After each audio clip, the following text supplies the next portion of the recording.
لدنك رحمة إنك أنت الوهاب. اللهم لك الحمد كله ولك الشكر كله وإليك يرجع الأمر كله علانيته وسره.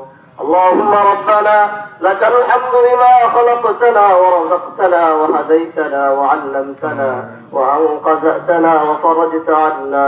لك الحمد بالإيمان ولك الحمد بالإسلام ولك الحمد بالقرآن ولك الحمد بالأهل والمال والمعافاة.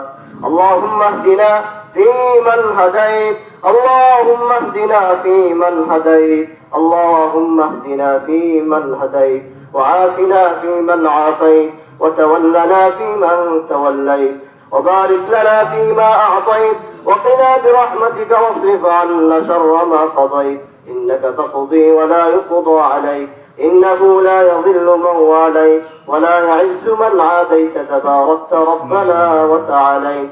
اللهم قسم لنا من خشيتك ما تحول به بيننا وبين معصيتك ومن طاعتك ما تبلغنا به جنتك ومن اليقين ما تهون به علينا مصائب الدنيا ومتعنا اللهم بأسماعنا وأبصارنا وقواتنا أبدا ما أبقيتنا واجعله الوارث منا واجعل ثأرنا على من ظلمنا وانصرنا على من عادانا ولا تجعل مصيبتنا في ديننا واجعل الدنيا أكبر همنا ولا تجعل الدنيا أكبر همنا ولا تسلط علينا بذنوبنا من لا يخافك فينا ولا يرحمنا.